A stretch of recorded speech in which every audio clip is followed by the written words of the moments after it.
Semua orang melihat ke arah Nyonya Dina. Nyonya tua, singkirkan penutup telinga kucingnya, kemudian dengan paksa membuangnya untuk memberitahu dia tentang dunia yang jahat. Nyonya Dina memandangi penutup telinga kucing dan dengan cepat menerimanya. Mata semua orang senang. Ya, itu dia, sangat bagus. Tapi sedetik berikutnya, Nyonya Dina memasang penutup telinga kucing di kepalanya. Dia menyeringai bahagia, dan berbalik seolah menawarkan harta kepada para penonton. Amelia merajutnya untukku. Penutup telinga kucing benar-benar hangat, kalian semua lihat, bukan? Nyonya Dina meraih kedua telinga kucing dan membuat beberapa gerakan lucu dan menawan. Semua orang marah, dan mereka bilang dibuang ke tempat sampah dengan keras. Dan mereka bilang mengajari Amelia menjadi manusia. Mengapa mereka malah ditampar dengan kejam? Semua orang tertawa dengan cepat. Bagus dilihat, sangat indah. Tangan Nona Amelia sangat terampil. Dengan penutup telinga kucing yang dirajut oleh Nona Amelia, wanita tua itu tidak akan lagi takut pada dinginnya musim dingin ini. Risti dan Maya terdiam di tempat. Maya tidak pernah dicintai seperti ini oleh wanita tua itu ketika dia besar nanti. Sekarang di depan bangsawan kelas atas di ibu kota Makassar, wanita tua itu memuji Amelia dengan cara ini, dan itu hanya cara untuk memperlakukan ibu dan anak mereka. Gadis Amelia, aku sangat suka hadiah ulang tahun yang kau berikan padaku. Saya tidak tahan untuk mengambilnya sebentar. Wanita tua Dina meraih tangan Amelia dan tersenyum. Amelia tidak menyangka bahwa Nyonya Dina akan menyukai hadiah yang dia berikan. Dia berkata dengan manis, "Nenek, kamu menyukainya." Gadis Amelia, aku akan membuat permintaan sekarang, kemarilah, ayo pergi bersama. Nyonya tua Dina dengan cepat menarik Amelia. Nenek Dina menyalakan lilin, dan dengan cepat melipat tangannya dan mengucapkan permohonan ke lilin. Sekarang semua orang berkumpul, mengelilingi Nyonya Dina dan Amelia.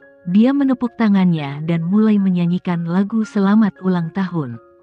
Semua orang juga mengulurkan tangan untuk mengikuti irama Amelia, dan menyanyikan lagu selamat ulang tahun untuk Bu Dina bersama-sama.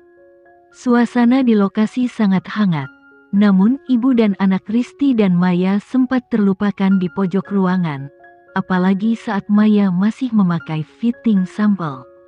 Maya memandang Amelia yang sekarang dikelilingi oleh api dengan kepahitan. Posisinya saat ini awalnya miliknya, tapi dia sudah merampok semua auranya. Semua perhitungan kecil di hati Maya hancur, dan sekarang Amelia terlihat seperti burung phoenix itu. Dan dia sendiri adalah seekor burung pegar. Berapa banyak yang dia harapkan di masa lalu, tetapi sekarang dia mengalami lebih banyak pukulan. Maya menarik lengan baju Risti dengan sedih. Bu, lihat nenek. Mengapa nenek memperlakukan kita seperti ini? Amelia hanyalah orang luar. Di mata nenek, bukankah kita sebaik orang luar? Risti mencubit kukunya dalam-dalam ke tangannya tanpa merasakan sakit. Mata yang semula terfokus pada ibu dan anak direnggut. Risti merasa seperti dipukul kembali ke aslinya. Dia tidak mengerti mengapa wanita tua itu sangat menyukai Amelia. Meskipun wanita tua itu ada di dalam rumah, dia mendengar dan melihat ke segala arah. Dia tahu apa yang terjadi di luar. Belakangan ini, perselingkuhan Amelia dan Tuan Kenzo sedang berkecamuk. Dia tidak percaya bahwa wanita tua itu tidak tahu. Tetapi wanita tua itu berdiri di sisi Amelia, sepertinya memberi peringatan kepada semua orang bahwa Amelia ini milik keluarga Aresta. Jelas tidak ada hubungan darah antara wanita tua dan Amelia. Kebencian dan dendam perlahan muncul di mata Risti. Pada saat ini, Nyonya Dina membuat permohonan yang baik. Dalam ucapan selamat dan tawa semua orang, Nyonya Dina meniup semua lilin, selamat ulang tahun. Semua orang mulai berbagi kue, lalu ada sesi menari. Sesi ini menjadi milik kaum muda. Nyonya Dina naik ke atas dan kembali ke kamar. Tapi sudah ada seseorang yang menunggunya di kamar, dan orang itu adalah Risti. Risti berdiri dalam cahaya redup, menatap wanita tua itu dengan mata buruk. Wanita tua, Nyonya Dina melangkah maju. Kali ini, Nyonya Risti mengangkat tangannya dan berkata kepada Nenek Aresta, "Turun dulu." Nyonya Dina memandang Risti, lalu melangkah keluar dengan hormat. Hanya ada 2 orang yang tersisa di ruangan itu, Nyonya Dina dan Risti. Dia melihat penutup telinga kucing yang dikenakan wanita tua itu, tetapi dia tidak mau mengambilnya sampai sekarang.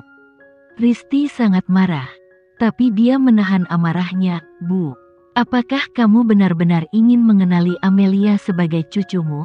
Kamu tahu seberapa besar kerusakan yang diakibatkan insiden ini pada Maya. Maya adalah cucumu." Nyonya tua Dina menatap Risti dengan datar. "Amelia akan menjadi cucuku mulai sekarang, dan Maya juga akan menjadi cucuku. Dari mana saya pilih kasih kepada Amelia? Bu, kami tidak setuju denganmu untuk mengenali Amelia." Nyonya tua Dina tertawa. Matanya menunjukkan ketajaman yang samar. Sepertinya keluarga Aresta ini belum memberimu giliran untuk melakukan tembakan.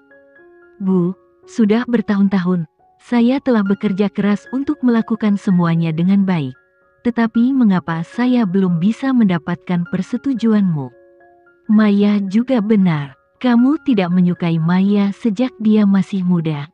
Risti mengeluh secara emosional. Nyonya Dina selalu tenang. "Risti, kenapa aku tidak menyetujuinya? Apakah kamu tidak memiliki poin dalam hatimu? Apakah kamu sudah melupakan hal-hal baik yang telah kamu lakukan?" Menyebut masa lalu, wajah Risti menjadi pucat. "Bu, ya, dulu aku curang, tapi ini juga karena Johan. Saya hamil saat menikah dengannya. Sejak itu, dia membiarkan saya tinggal sendiri. Dia tidak pernah menyentuh saya dan tidak peduli dengan saya. Saya mabuk hari itu dan memiliki hubungan dengan pria asing. Aku tidak bermaksud begitu. Orang yang kucintai tetap Johan." Nyonya Dina mencibir. "Kenapa Johan tidak menyentuhmu? Kenapa dia tidak peduli padamu?" "Itu karena kamu menggunakan cara kotor untuk naik ke tempat tidur Johan dan menaruh obat di cangkirnya." Risti kaget, dan dia masih merasa malu karena Nyonya Dina telah terungkap dengan kejam di masa lalu. Saat itu, dia adalah putri tertua dari keluarga Aresta. Hanya melihat Johan, putra ibu kota Makassar, di tengah kerumunan, hatinya jatuh padanya, hampir sampai terpesona. Untuk mendapatkannya, Risti menemukan kesempatan untuk menaruh obat di cangkirnya. Dia awalnya berencana untuk mengambil kesempatan ini, untuk menjadikan dirinya wanita Johan. Tapi kecelakaan terjadi di tengah jalan. Dengan kewaspadaan Johan yang tak tertandingi, dia dengan cepat menyadari ketidaknormalan tubuhnya, jadi dia tidak kembali ke kamarnya, yang menyebabkan dia tidak terburu-buru. Ada ruang kosong di tengahnya. Risti tidak tahu apa yang terjadi. Dia mencari Johan di hotel, dan akhirnya menemukannya di sebuah kamar. Risti masih bisa mengingat dengan jelas pemandangan saat itu. Dia berjalan ke pintu kamar, pintunya baru saja terbuka, dan seorang wanita berlari keluar. Wanita itu menabrak tubuhnya karena kecepatannya terlalu cepat.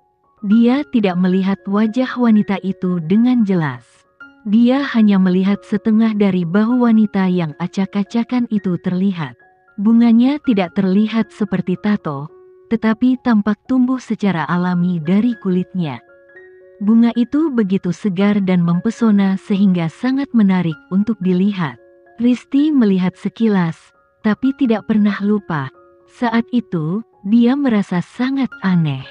Ketika wanita itu melarikan diri, dia berdiri di depan pintu dan melihat ke dalam ruangan. Dia melihat Johan di dalam ruangan. Johan sedang berbaring di tempat tidur besar yang empuk. Pakaiannya hilang di atas karpet dan spraynya berantakan. Sekilas, Itu adalah medan perang setelah gairah. Dia terdiam, dan kognisi yang mengerikan berputar di benaknya, yaitu, dia membuat gaun pengantin untuk orang lain, dan Johan memasuki ruangan yang salah. Wanita yang melarikan diri menjadi wanita Johan. Risti tidak tahu siapa wanita itu, karena wanita itu tidak pernah muncul lagi, dan tidak pernah kembali untuk mencari Johan. Johan adalah putra ibu kota Makassar, tidak dikenal. Pada saat itu, seseorang naik ke tempat tidur Johan, tetapi dia bahkan tidak kembali untuk mencarinya. Johan, ini selalu menjadi rahasia Risti di hatinya selama ini. Bagaimanapun, kesalahan telah dibuat, dan yang paling harus dia pertimbangkan adalah bagaimana menyelamatkan dirinya sendiri.